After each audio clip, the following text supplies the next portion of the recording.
भारतीय इतिहास की सबसे सुंदर महिला, जिसकी खूबसूरती ही उसका अभिशाप बन गई। उस महिला का नाम है आम्रपाली। सबसे सुंदर महिला के रूप में प्रसिद्ध आम्रपाली को अपनी खूबसूरती की बहुत बड़ी कीमत चुकानी पड़ी थी। ना चाहते हुए भी आम्रपाली जैसी पवित्र महिला को वेश्या बनना पड़ा था।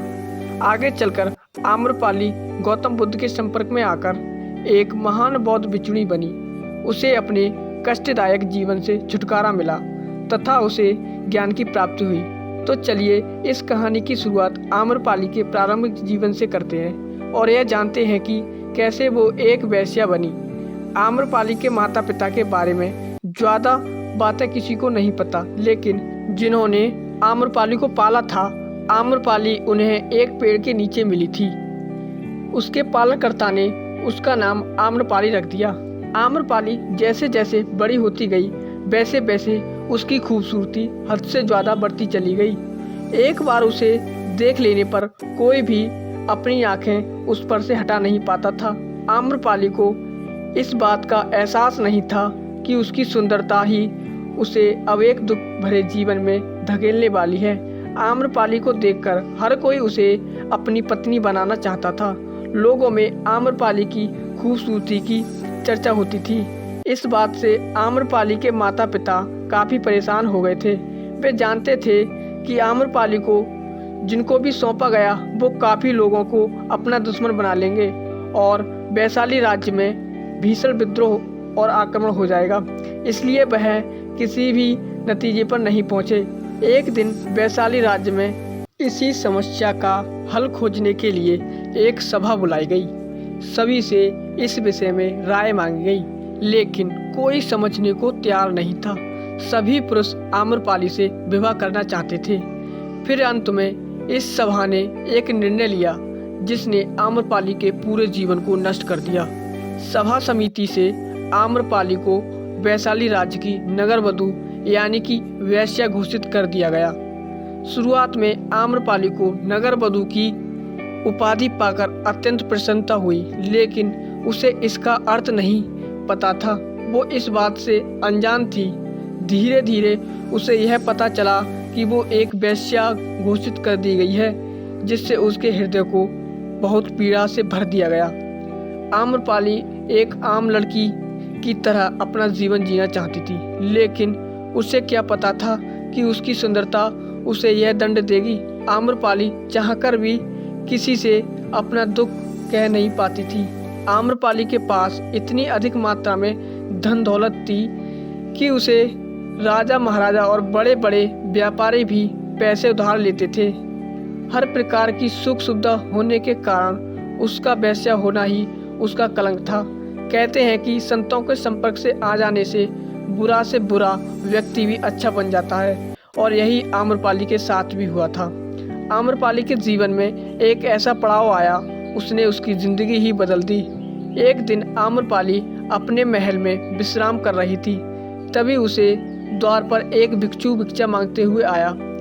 भिक्षा देने के लिए जैसे ही आम्रपाली द्वार पर पहुंची, उस भिक्षु के माथे के तेज को देखकर आम्रपाली आश्चर्यचकित हो गई और आम्रपाली के मन में उस भिक्षु के लिए प्रेम की भावना जागृत हो गई।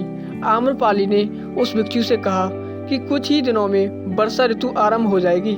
मेरा आपसे आग्रह है कि इस अवधि में आप मेरे महल में ठहर जाएं। आम्रपाली के आग्रह पर उस बौद्ध भिक्षु ने कहा कि देवी, इसके लिए मुझे अपने स्वामी से आज्ञा लेनी होगी। देवी, अगर वह सहमत हो जाते हैं तो मैं आपके महल में अवश्य ठहरूंगा। आम्रपाली के महल से लौटने के बाद बौद्ध भिक्षु सीधे महात्मा गौतम बुद्ध के पास पहुंचा और उन्हें सारी घटना विस्तार से बताई। महात्मा बुद्ध ने उस भिक्षु को आम्रपाली के महल में रुकने की आज्ञा दी, जिसे सुनकर सारे बौद्ध भिक्षु हैरान हो गए। गौतम बुद्ध से आज्ञा लेने के बाद वह भिक्षु आम्रपाली के महल में 4 महीने रहने के लिए पहुंच गया। भिक्षु के महल में जाने के बाद बाकी भिक्षुओं ने बुद्ध से इसका कारण पूछा तथा यह कहा भी कि आम्रपाली एक चरित्रहीन स्त्री है। आपको उस भिक्षु को वहां नहीं भेजना चाहिए था। इस पर गौतम बुद्ध अपने भिक्षुओं को समझाते हुए कहते हैं कि यदि मैं उसे आज्ञा न देता तब उसके हृदय को आघात पहुंचता, क्योंकि उसका मन निर्मल है तथा मुझे यह विश्वास है कि इन 4 महीनों में वह आम्रपाली से बिल्कुल भी प्रभावित नहीं होगा। जहाँ तक कि मैं उसे जानता हूँ, वह उसका धर्म अटल है। वह आम्रपाली के समक्ष आत्मसमर्पण नहीं करेगा। यह उसके परीक्षा की घड़ी है। हम सबको 4 महीने तक उसकी प्रतीक्षा करनी चाहिए। मेरा विश्वास है कि वो अपने विचारों पर अटल रहेगा। वर्षा ऋतु बीत गई और इसी के साथ वह बौद्ध भिक्षु भी महात्मा बुद्ध के पास लौटकर आ रहा था, लेकिन वो अकेला नहीं आ रहा था। उसके पीछे पीछे आम्रपाली भी दौड़ी चली आ रही थी। उसने बौद्ध विहार पहुंचकर सर्वप्रथम महात्मा गौतम बुद्ध को प्रणाम किया और उनसे बौद्ध भिक्षुणी बनने की आशा मांगी। आगे आम्रपाली महात्मा गौतम बुद्ध के समक्ष अपनी जीवन के परिवर्तन की कहानी बताई कि उसने 4 माह तक उस बौद्ध भिक्षु को कई बार रिझाने का प्रयास किया, लेकिन हर बार विफल हो गई। उसे हर प्रकार का लालच दिया, धन का लालच दिया, परंतु आपके बौद्ध भिक्षु का मन तो अटल है। वह तनिक भी विचलित नहीं हुआ।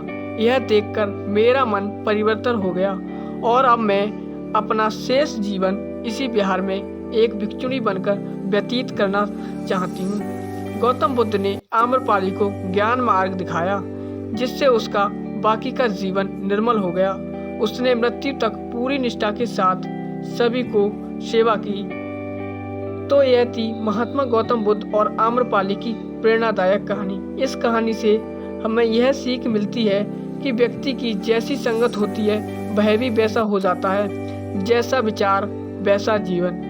अपने दृढ़ निश्चय और संकल्प से व्यक्ति बड़ी से बड़ी चट्टान को भी हिला सकता है। जैसा इस महिला आम्रपाली के जीवन को सही मार्ग पर लाने का काम एक बौद्ध भिक्षु ने किया और उसे महात्मा बुद्ध का शिष्य बनने को विवश कर दिया और अंत में उसे महात्मा बुद्ध का ज्ञान प्राप्त हुआ। दोस्तों, अक्सर यह आपने लोगों को कहते हुए जरूर सुना होगा कि बुरे लोगों के साथ रहोगे तो जरूर बिगड़ जाओगे, लेकिन अगर मन में दृढ़ निश्चय हो तो आपके बुरे से बुरे व्यक्ति को भी सच्चाई के मार्ग पर भी ला सकते हैं।